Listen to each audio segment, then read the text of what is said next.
السلام علیکم ویورز، امید کرتی ہوں سب خیریت سے ہوں گے اور سب کے لیے قرآن پاک کا ترجمہ عملی زندگی میں مددگار ثابت ہو رہا ہوگا۔ ویورز، الحمدللہ ثم الحمدللہ، ہم نے اپنی سورۃ العمران مکمل کر لی۔ آج ہم اپنی سورہ النساء شروع کرنے جا رہے ہیں، تو اس کو شروع کرنے سے پہلے اس کے بارے میں تھوڑا سا جان لیتے ہیں، اس کا ایک اوور ویو لے لیتے ہیں، پھر انشاءاللہ العزیز نیکسٹ ویڈیو سے اس کو باقاعدہ شروع کریں گے۔ سب سے پہلے اس سورہ کا نام کیا ہے؟ سورہ النساء، سورۃ النساء یا سورہ النساء کہیں گے۔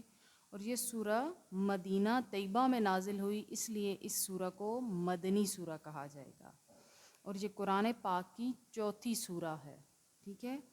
اور اس کی آیتوں کی تعداد 176 ہے، یعنی 176۔ اس کے الفاظ کی تعداد 3035 ہے، اور اس کے حروف کی تعداد 16030 ہے، اور 34 رکوع اس کے اندر موجود ہیں۔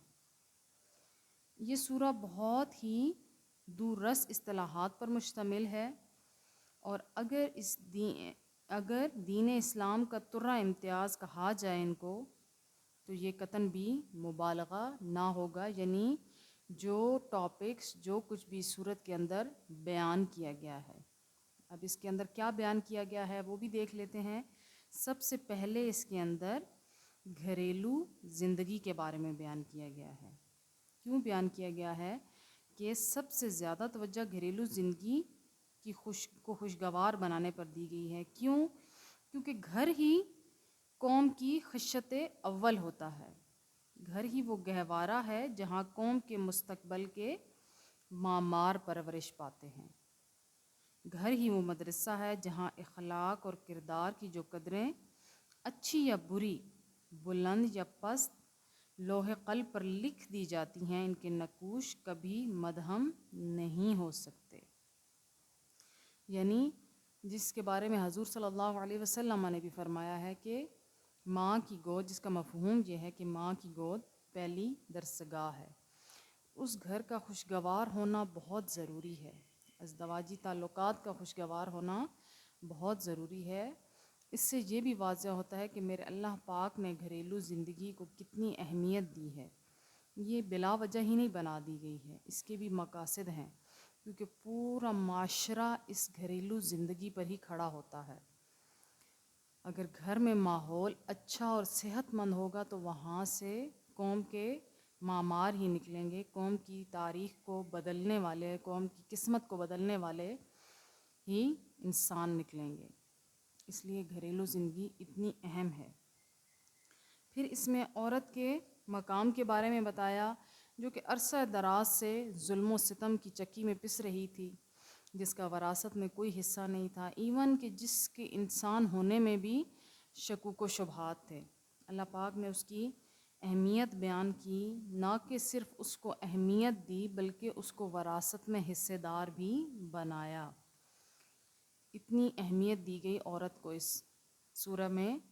یہاں سے پھر عورت کی اہمیت شروع ہوئی، اس کا درجہ بنا، اس کے بارے میں دنیا کو بتایا گیا کہ وہ صرف ظلم و ستم کے لیے پیدا نہیں کی گئی ہے، بلکہ اللہ پاک نے اس کو بھی مرد کی طرح عقل شعور دے کر بھیجا ہے۔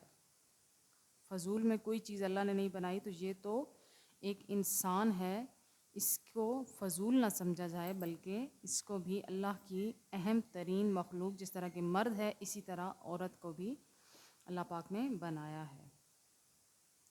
پھر تیسری چیز جو گھر کے ماحول کو بہتر کرتی ہے وہ منصفانہ تقسیم ہے، کس کی؟ وراثت کی، یعنی تمام بیٹوں میں ایکولی وراثت کو تقسیم کیا جائے، تمام اولاد میں پھر بیٹیوں کا حصہ، جس حساب سے تقریباً آج کے دور میں سب لوگ اچھی طرح جانتے ہیں، اس حساب سے تقسیم کیا جائے۔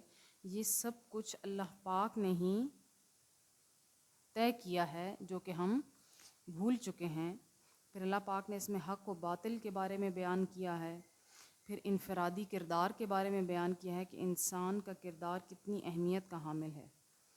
اس کے بعد اللہ پاک نے اطاعت رسول صلی اللہ علیہ وسلم کے بارے میں بیان فرمایا ہے کہ وہ کتنی اہم ہے اور کتنی ضروری ہے. اس کے بغیر کسی بھی انسان کا ایمان مکمل نہیں ہو سکتا. پھر زمانہ نزول اس کا یہ ہے کہ علماء محققین کی رائے میں اس سورہ کے نزول کا آغاز جنگ احد شوال 3 ہجری کے بعد ہوا، جب جنگ احد میں 70 مسلمانوں کی شہادت کے بعد یتیموں کی کفالت اور ورثہ کی تقسیم کے مسئلے نے بڑی اہمیت اختیار کر لی تھی.